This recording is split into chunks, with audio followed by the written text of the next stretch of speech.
Krishna, Hare Krishna, Hare Krishna.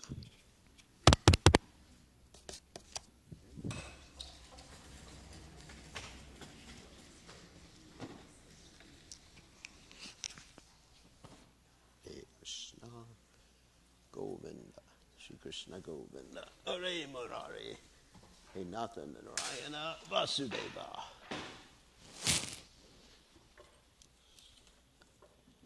All right.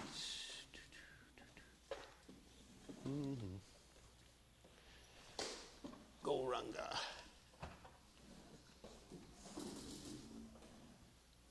Okay. No bugs? Okay.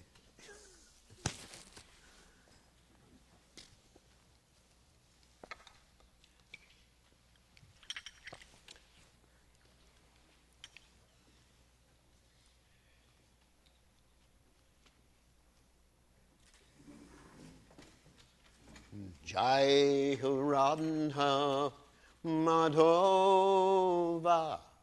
Kunya Bihari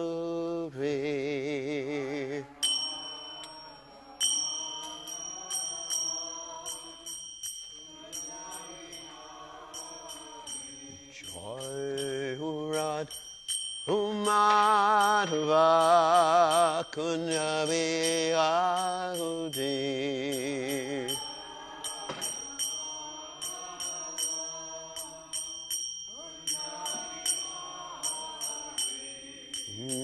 Pijana Palaba Kiribadadahuri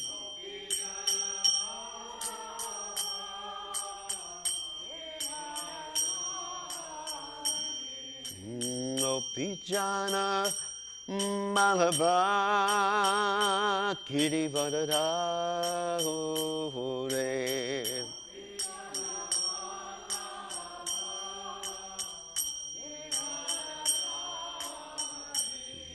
Sudanana Brajajana Ranjana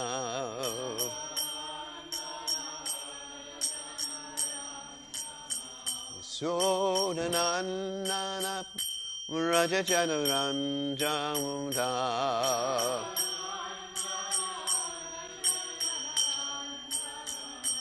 Jamuna Tera Manachalti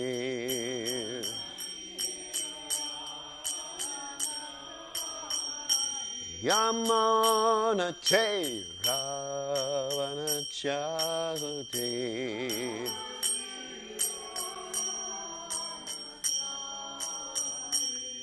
Jai Hurad Umadava Kunavihari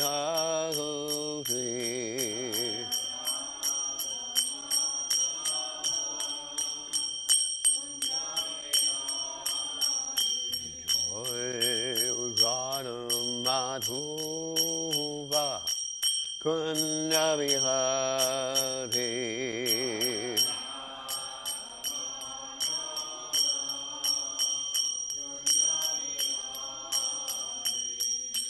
Gopijana Pallava Girivaduragute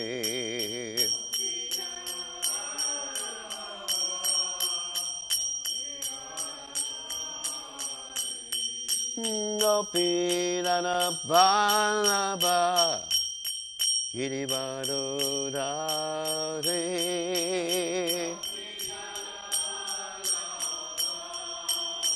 Girivaduragute Asuranandana Rajajanu Ranjana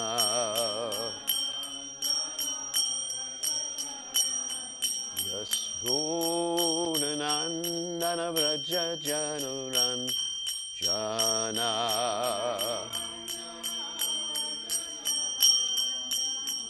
Jamuna Tira Madachahute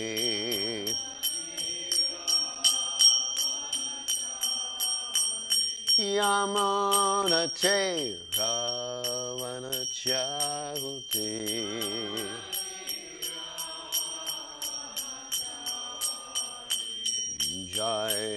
Radha Madhava Kunja Vihare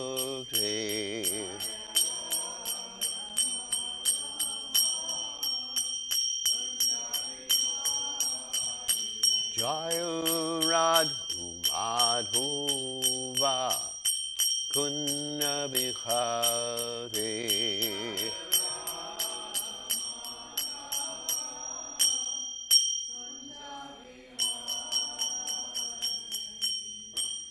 Jai Om Vishnupad Paramahamsa Paravatakacharya All Suteta Sutashi Shimad His Divine Grace Abhaya Chananada Bhaktivedanta Goswami Srila Prabhupada Ki Jai ISKCON Founder Acharya Srila Prabhupada Ki Jai Anantakoti Vaishnava Vrinda Ki Jai Namacharya Srila Haridas Thakur Ki Jai Prem se kaho Shri Krishna Chaitanya Prabhu Nityananda Shidwaita Gadadha Shivasadi Gaur Bhakta Vrinda Ki Jai Shri Radha Krishna Go Bhagavata Sayam Kunda Radha Kunda Giri Govardhan Ki Jai Vrindavanam Ki Jai Mathuram Ki Jai Jagannath Swami Ki Jai Yamunamai Ki Jai Shrimati Lasi Devi Ki Jai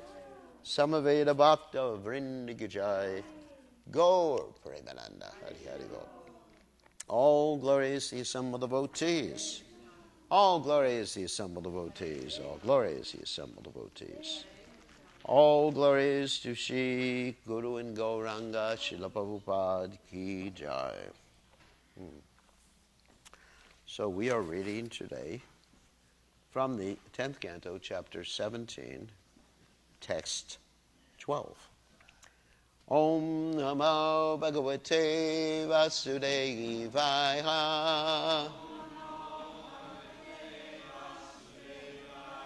Om Namo Bhagavate Vasudevaya. Om Namo Bhagavate Vasudevaya.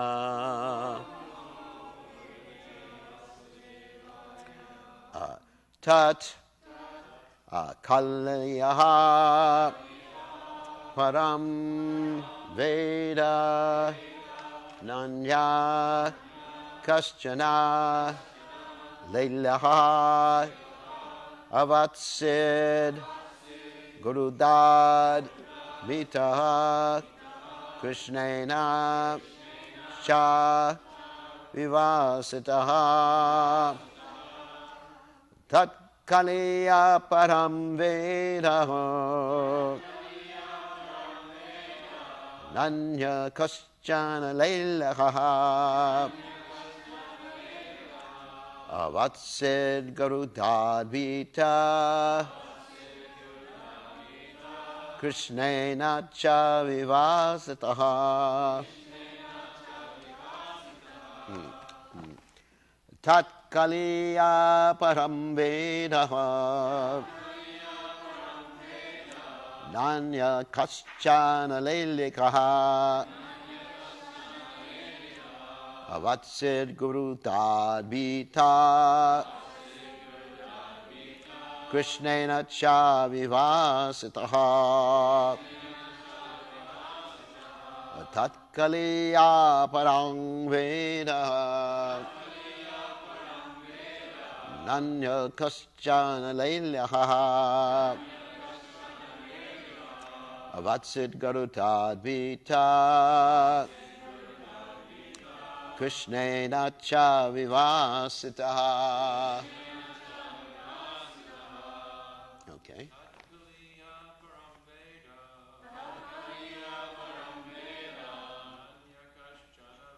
Oops.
Tam, that.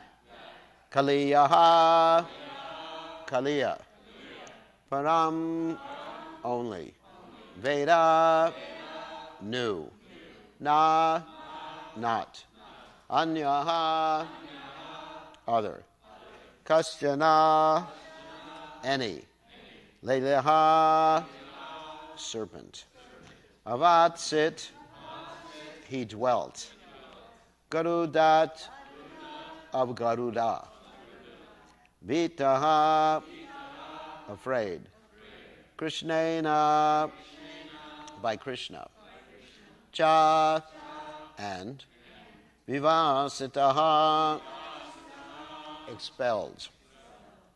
Translation: of all the serpents, only Kaliya came to know of this affair, and in fear of Garuda, he took up residence in that Yamuna lake. Later, Lord Krishna drove him out. So, you can repeat. Of all the serpents, only Kaliya came to know of this affair, and in fear of Garuda, he took up residence in that Yamuna lake. Later, Lord Krishna drove him out. So that's pretty much just like a summary of what we've already gone over. So I'm going to read basically the next 3 texts.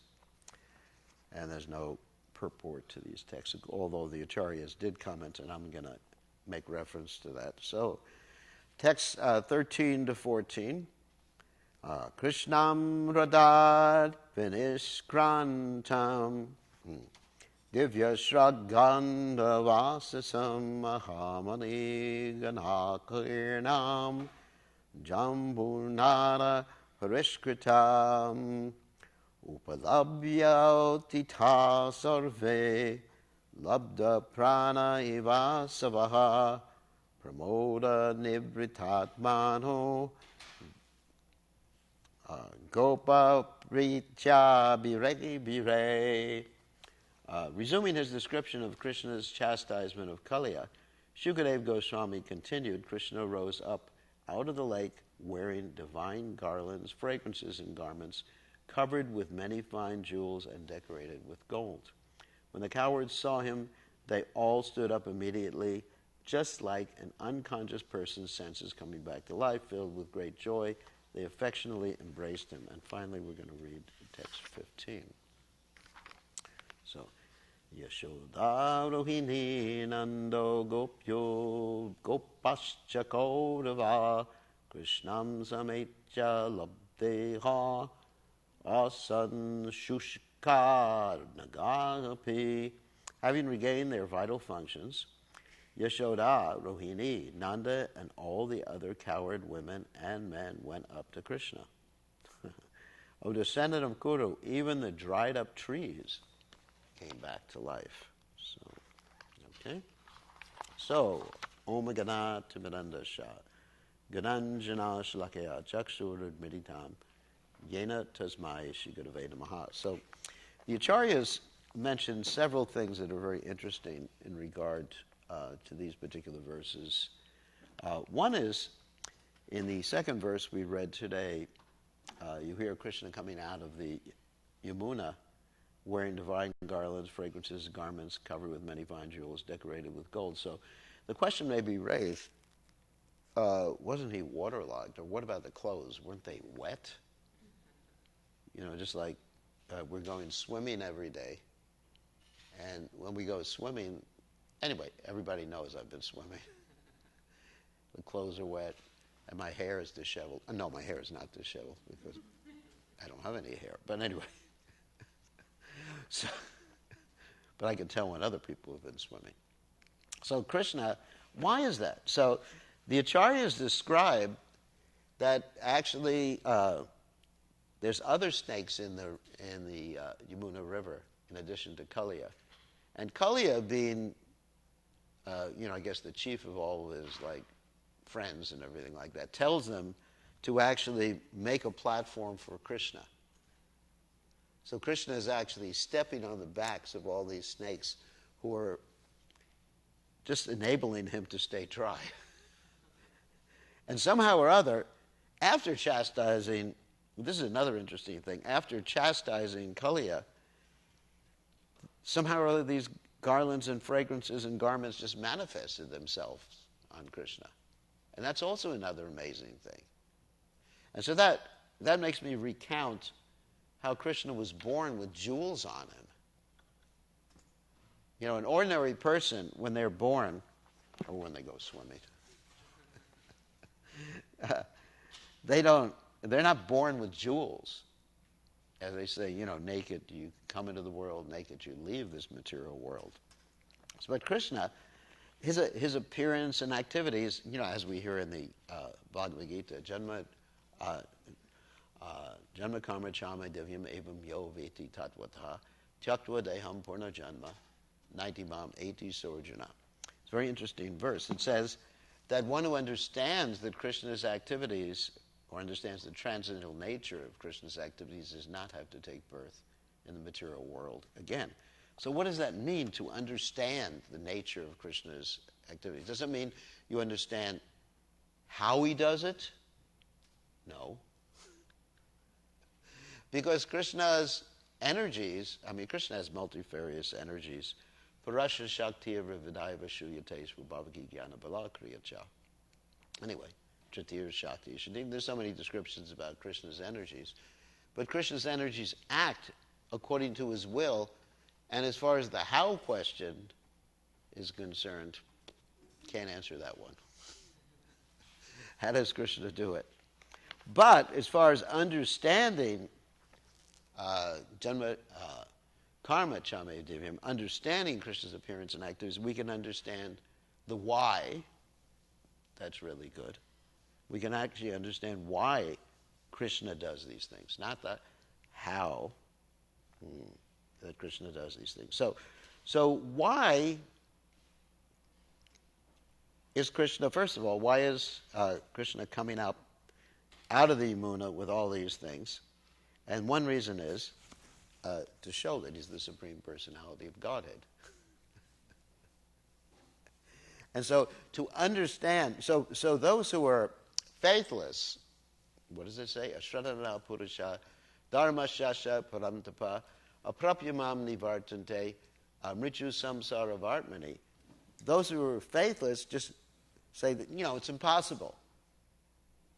It's impossible. Like that story that Prabhupada would often tell, and I've told many, many times before, about the cobbler and the Brahmin. How Narada Muni, he would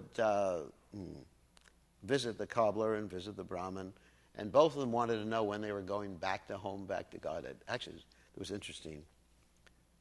There was a Narayan story I heard last night, that Narayan asked Prabhupada, you know, when am I going, is it possible for me to go back to Godhead?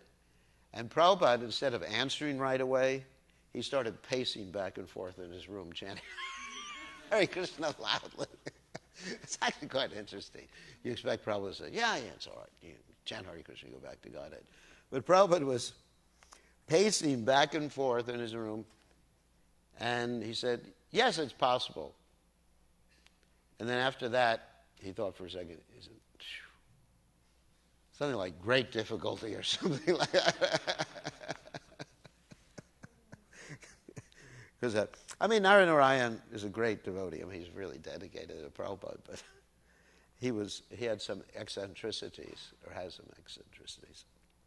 So anyway, so getting back to that story about Narada Muni, you know, he naturally, I mean, people want to know when you're going to go back to Godhead. Or they also want to know who I am in the spiritual world. And sometimes people ask me that question, and I just tell them some funny answer. Like, you're a dog, you're a cow, you're whatever. You know, I joke about it sometimes, because one has to have the adhikar to actually understand these things. So anyway, so this Brahmin, he asked Narada Muni, the cobbler asked Narada Muni, and just tell a long story in a short way. Narada Muni went back to the spiritual world and asked Lord Narayan the questions that the cobbler and the Brahmin had asked. And Narada Muni was also told by Lord Narayan that you should tell each of these people that I am taking an elephant and passing it through the eye of a needle, back and forth, back and forth. So that's pretty amazing. So, so then Narada Muni goes back. We know he goes to the Brahmin, and he tells the Brahmin the story. When Brahmin asks what was Narada Muni, what was Lord Narayan doing, passed an elephant back and forth through the eye of a needle, and the Brahmana says, forget it. So he had no faith. The point is faith. And we're going to talk about faith in a second. And he was told that you're going to go back to Godhead after many, many, many births. And so the Brahmin said, yeah, it doesn't matter, whatever. So he was basically an atheist. And then he went to the cobbler, and the cobbler heard the same story about Lord Narayan, and the cobbler, he said, okay, what's so amazing about that? Yeah, he just accepted it like that. So, and then Narada Muni said that basically repeating Lord Narayan's words, you're going to go back to Godhead right away, basically, or at the end of this particular life. So this is the faith. So when we hear these stories, then to actually know the transcendental nature of Krishna's appearance and activities, we're getting back to that first janma karma chame divam evam yoveta tattvataha, means that we accept it. And of course, going back to that story, the cobbler, one thing I left out, the cobbler said, Lord Narayan can make a whole tree inside a seed. So what's so difficult about him putting an elephant through the eye of a needle? I mean, it's amazing. I mean, even if you look at the material energy from an objective standpoint, how amazingly it's arranged. I mean, just like we were talking many weeks ago about microbiology, how within each and every cell there's more going on than within all the cities in the world combined. And anyway, it's just an amazing mechanism. We talked about my favorite character inside the cell, the kinesin. Everyone remembers him? No. The guy who walks and transport, the garbage disposal, transportation department inside the cell. And you just look at these things, it's just like God is amazing. So to know his transcendental nature means he could do anything, So it's not, this is not so amazing that Krishna came out and stepped on some serpents and, and came out of the Jamuna. What's so great about that?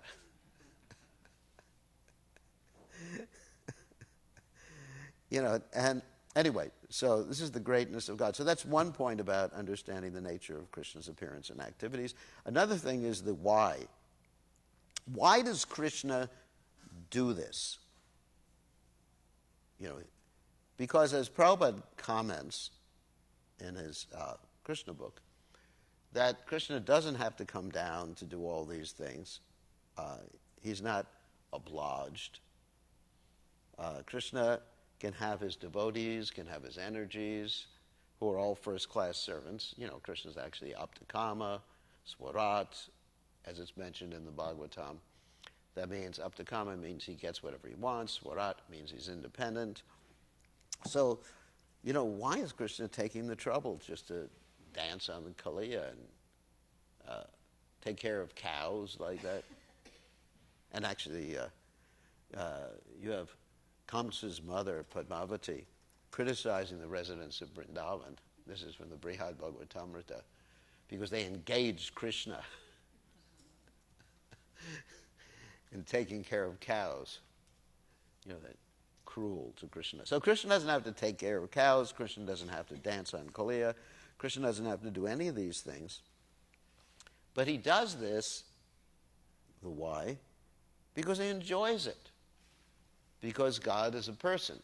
And also, besides Krishna's enjoyment, being Rasa Raj, enjoying all these direct and indirect rasas, he wants his devotees basically to experience extreme emotions.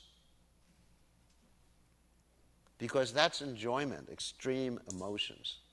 Just like when people go to an amusement park, sometimes they go into the horror house. You know what a horror house is? And they get scared. I remember going into an amusement park once And my mother took me, bless my mother, she took me in this ride through, and the skeletons were jumping out at me. Woo! You know, you get in a little car and it goes around a corner, and all of a sudden, like that. And I loved it. I was scared stiff, and I loved it. Because that's enjoyment.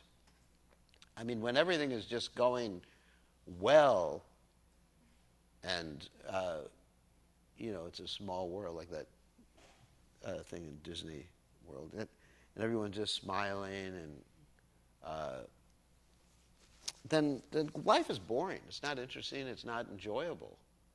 Is it? It's just like, you know, whatever. You know, if you wake up the same day, every day, and it's going to be the same old, same old.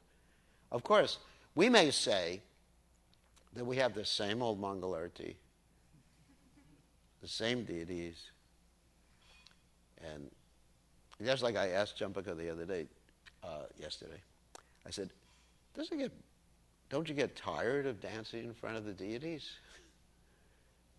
And she said, no, because I'm understanding the meaning of everything when I'm doing it. So she said she's entering into the ras. So when she hears, of course, I don't know, I'm not Kshetragya of all, the knower of everybody's consciousness, but at least I can take her word as being honest. So she's entering into these different rasas and enjoying, you know, she's enjoying life. Whereas I look around, most of the devotees, they're not really entering into the rasa. Of course, I maybe enter into the rasa of, is there any rasa where you just sleep? Where you're just like unconscious? I mean, I know that's a bhava. Yeah, Vyabhachari bhava. I know that, but they're not really experiencing Vyabhachari bhava. I mean, it's really interesting. So like these videos that are being taken, you know, now, and I'm looking at the devotees, not just the Champaka in the videos, and I'm seeing it's just like, what's the rasa? Like I remember when Prabhupada was present on the planet, I mean, the devotees, I mean, they weren't always jumping up and down, like, you know, jumping up and down or dancing like Champaka dances. But I remember it was just like beautiful. The devotees were swaying from, you remember that? Remember that? And they were absorbed in the kirtan. It was just like, it was so beautiful. It's like better than the Rockettes. Sorry about that. I won't tell you who they are. So it was just really beautiful. Then we look like, but she, and again, getting back to Champaka, she's enjoying the ras. And so, you know, that's emotions, extreme emotions. I mean, that's what, isn't it, when you dance, it's like extreme emotions. It's not just like, Krishna, I love you. The spiritual master is receiving benedictions from the ocean of mercy.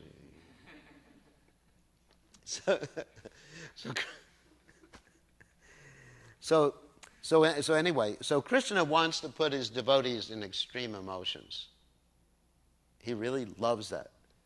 And those extreme emotions have the quality of being both painful sometimes and pleasurable. And I want to read something from the Brihad Bhagavatam. I was very much struck with this. This is Narada Muni's statement from the, let's see, what is this? It's from the, anyway, the third part of the Brihad Bhagavatam, chapter 5, text 128, if you want to look it up.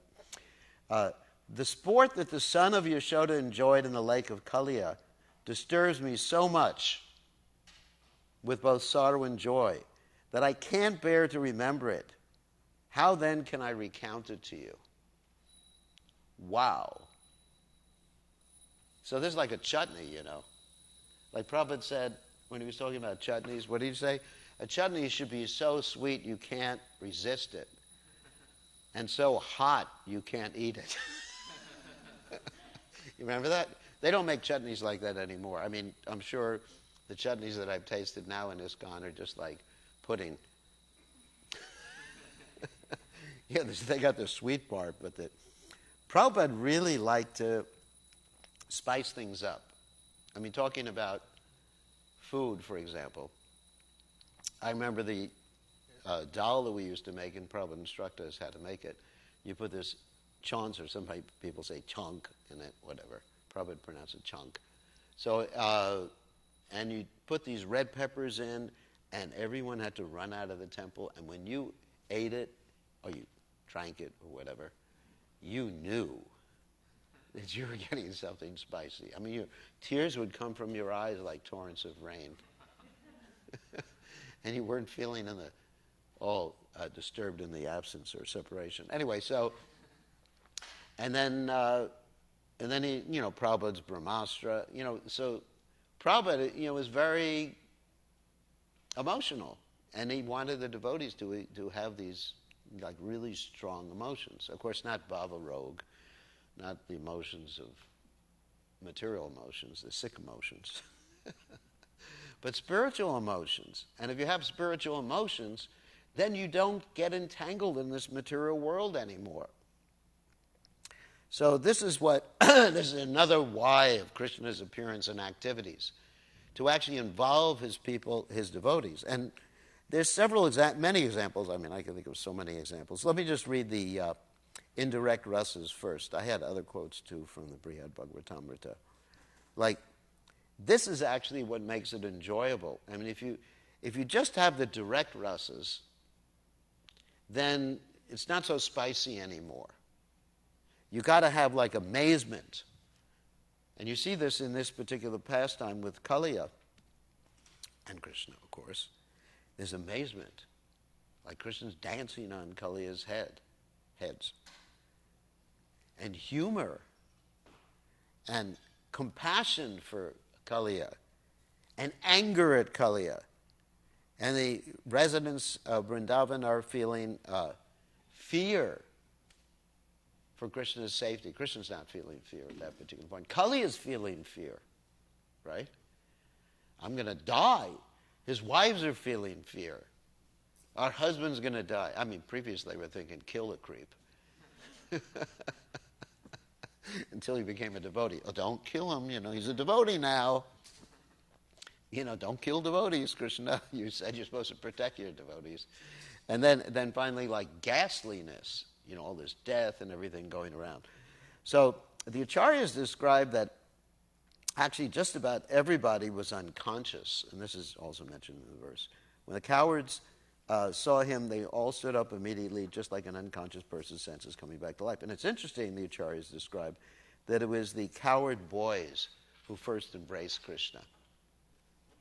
And they first came back to consciousness. And so you may be thinking, and even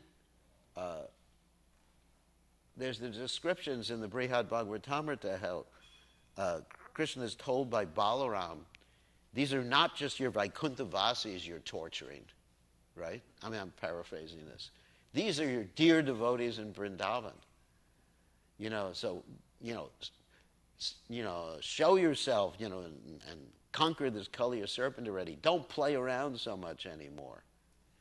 And you see, even when Krishna appears to kill other demons outside of Vrindavan, like you have Krishna, Hiranyakashipu, and Hiranyaksha, you have the demigods just like put in anxiety. They're saying, it's becoming the evening now. And the demons get more powerful.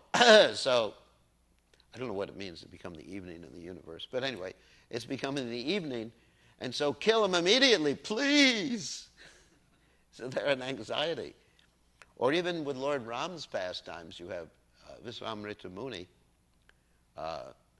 And they're confronting Tadaka, this beautiful lady. Actually, she was beautiful, but she got cursed to be ugly. Because she was harassing a sage. And he's saying, kill her before it becomes the evening, the demons become more powerful. So you have all these instances of devotees put in anxiety about different things, or extreme emotions. And this is their enjoyment. And it's also their suffering simultaneously. And so, you have the Pandavas. You have the Pandavas who are put in that situation. You have, of course, the gopis in separation from Krishna, which is perhaps the most intense example we can give. Yugaitam nimishena chakshusha pravashaitam shunyaitam jagat sarvam govinda virahename. I'm considering your separation to be like a yuga. It's not just 12 years or more, because that's the translation generally we hear. But it's like a yuga. It's like forever. And shunyaitam, void. Nothing has any meaning. Nothing has any significance without you. I mean, that's really an intense emotion, isn't it? Jagat sarvam. The whole universe is just like no meaning, nothing. Govinda virahename, experiencing your separation. And then you have the gopis worried about Krishna, with his lotus feet touching. So much anxiety in the spiritual world, isn't it? He's walking out. He refuses to put shoes on because the cows don't have shoes. They say, Krishna, why don't you wear some shoes? Because the cows don't have shoes. Why should I be better than the cows? He's God. And so, there's anxiety from the Yashoda, the gopis. Krishna goes into the Bakasura, and they're in anxiety. Oh, well, Krishna's in the mouth of the Bakasura. Why doesn't he just kill him without going into his mouth? What is Krishna doing? Why doesn't he just, why is he just like torturing us? So anyway, but that's the enjoyment of a devotee.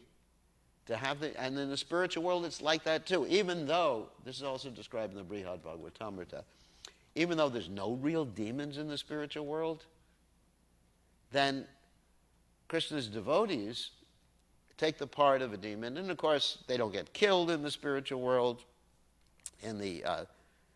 I was going to read, but I'm not going to read because I don't have the Brihad Bhagavatamrita and I don't have time to look it up here. In the 6th chapter of the last part of the Bhagavatamrita, you have like Kaliya coming again. Krishna heard that Kaliya came back.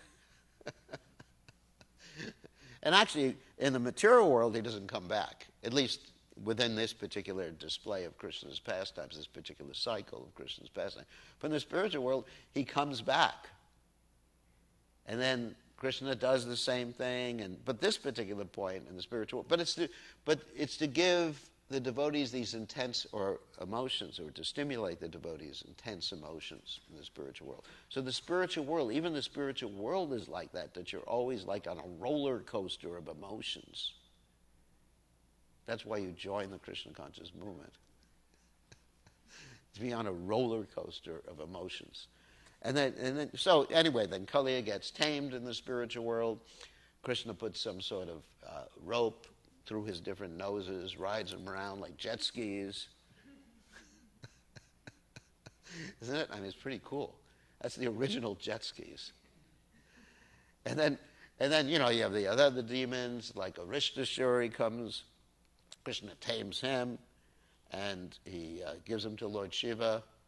And then you have Keshi demon.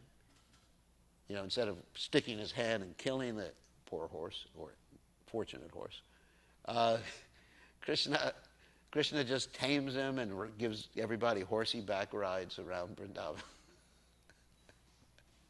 So anyway, these are Krishna's pastimes. So this is the why. So we're talking about, getting back to the point, is making Janma Karma Chami Divyam. So to know the transcendental nature of Krishna's appearance means to know the why, to evoke the love, the loving exchanges, the rasas with his devotees and with himself. And also to show us the transcendental nature of God for those of us who are not on that level, to attract us to his transcendental nature. And also to understand he can do anything, he's transcendental, and don't get bewildered just because you hear Krishna does something you think that's impossible. Because there's nothing impossible for Krishna. Krishna wrote all the rules. You talk about the law of gravity. Prabhupada, I was listening to Prabhupada's class. Prabhupada said there's no law of gravity. And I was thinking, there's no law of gravity. But what goes up must come down. But, but Prabhupada said, but gave an example. Sometimes, there's something floating in the water. That means it's not a law. A law means incontrovertible. You have to follow it. And Prabhupada gave the example, he said one time, as if the president of a country, forgive me for this, he said he can pardon someone. So, law means something that can't be changed. So there's no law of gravity. Plus, Krishna has actually written all these different, or arranged for the whole material energy, so he can do anything, anytime he wants. So these are the 3 points of actually understanding the transcendental nature of the Lord. You understand that he could do anything.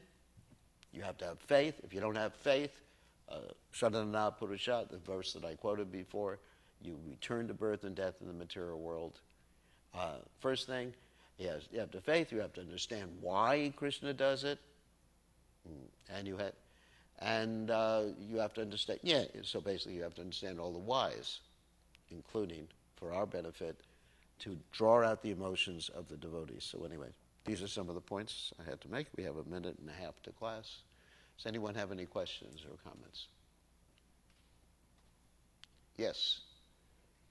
So we understand that separation from Krishna is the highest rasa, Highest experience. Most intense experience, yeah. Because it's the most intense.